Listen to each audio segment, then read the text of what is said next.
अमेरिकी संसद भवन कैपिटल हिल का इतिहास 2 सदी से भी ज्यादा पुराना है। उसका 1448 दिन के ट्रंप शासन में क्या हाल हो गया, ये देखिए। पूरे विश्व की उंगलियां आज उस सबसे पुराने और मजबूत माने जाने वाले लोकतंत्र की तरफ तन गई, जहां एक जाता हुआ राष्ट्रपति सत्ता से चिपके रहने की खातिर लोकतंत्र को हिंसा और आगजनी में झोंक रहा है। पिछले चुनावों की हार हजम नहीं हुई डोनाल्ड ट्रंप को। सभी हदों को पार करते हुए उन्होंने अपने समर्थकों को ऐसा उकसाया कि उपद्रवियों ने अपने देश में लोकतंत्र के केंद्र कैपिटल हिल पर हमला बोल दिया।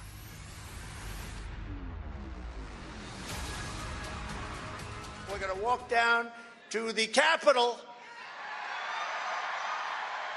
and we're going to cheer on our brave senators and congressmen and women, and we're probably not going to be cheering so much for some of them, because you'll never take back our country with weakness. You have to show strength and you have to be strong. गोलियों की आवाज और आगजनी की ये Capitol Hill पर अभूतपूर्व तस्वीरें देखिए, मानो लोकतंत्र का सबसे बदसूरत चैप्टर लाइव चल रहा था। ट्रंप समर्थकों की पूरी भीड़ कैपिटल हिल पर टूट पड़ी थी। पुलिस रोकने में नाकाम रही और वो अंदर तक घुस आए। सीढ़ियों पर हुड़दंगी कोहराम मचाने लगे। ये भिड़ंत लगभग 3 घंटे तक चली।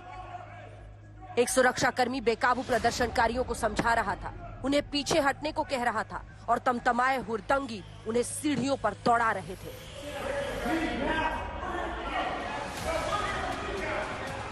हालात बेकाबू होते चले जा रहे थे। हथियारबंद सैनिकों ने फिर मोर्चा संभाला। अंदर घुसे प्रदर्शनकारियों पर काबू पाने के लिए आंसू गैस के गोले छोड़े गए।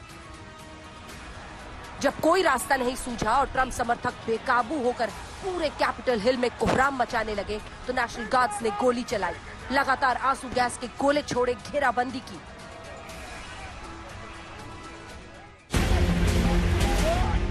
एक महिला की गोली लगने से मौत भी हुई। कुल 4 लोगों की इस हिंसा में मौत हो गई। कुछ प्रदर्शनकारी अंदर सदन में घुस आए। एक तो वाइस प्रेसिडेंट की कुर्सी पर बैठ गया।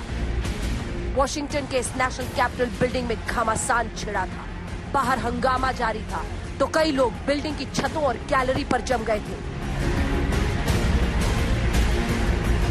एक चुनी हुई सरकार का हक मारने के लिए उपद्रवियों का ये हुजूम अमेरिका के लोकतंत्र की सबसे भद्दी तस्वीर दुनिया के सामने पेश कर रहा था। मानो अपनी साख के विध्वंस की कहानी इतिहास में दर्ज कराना ही मकसद हो। सत्ता की लड़ाई अमेरिका में ऐसा शक्ल अख्तियार कर सकती है, किसने सोचा था। जिस मुल्क ने इराक जैसे दूसरे देशों में शांतिपूर्ण सत्ता हस्तांतरण कराने का दावा ठोका, उसका आज खुद ये हाल था। भारी संख्या में जमे ट्रंप समर्थक संसद भवन को घेरे हुए थे। किसी के हाथ में बैनर थे, किसी के हाथ में झंडे। कोई चिल्ला रहा था, लोकतंत्र की चोरी रोको। किसी के बैनर पर लिखा था, झूठ को बेनकाब करो, तो कोई गाने गा रहा था। तस्वीरें भयावह थी। एक जगह तो उपद्रवी वहशियों की तरह एक व्यक्ति पर ही टूट पड़े। पूरी भीड़ एक व्यक्ति को जमीन पर पटक कर उस पर टूट पड़ी। अंधेरा होते होते सुरक्षा बलों ने संसद परिसर को खाली तो करा लिया, लेकिन बाहर ट्रंप समर्थक डटे रहे। हालात बिगड़ने के बाद ट्रंप के सोशल मीडिया अकाउंट को ब्लॉक कर दिया गया। ट्विटर ने 12 घंटे के लिए ट्रंप के अकाउंट पर बैन लगा दिया, तो फेसबुक ने 24 घंटे के लिए ट्रंप के पेज को रोक दिया। इंस्टाग्राम ने भी 24 घंटे के लिए ट्रंप को ब्लॉक किया। इस बीच तमाम मुल्कों के राष्ट्राध्यक्षों ने इस हिंसा की जमकर सोशल मीडिया पर निंदा की और इसे अमेरिका के लिए काला दिन बताया। प्रधानमंत्री नरेंद्र मोदी ने लिखा,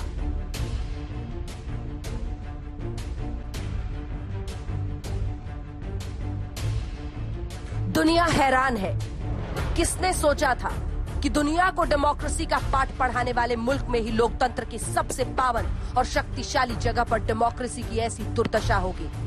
सवाल तो यह है कि विश्व के सबसे विकसित मुल्क में समर्थकों के दम पर ट्रंप जैसा नेता लोकतंत्र के लिए सबसे बड़ा खतरा बन सकता है। आज तक ब्यूरो।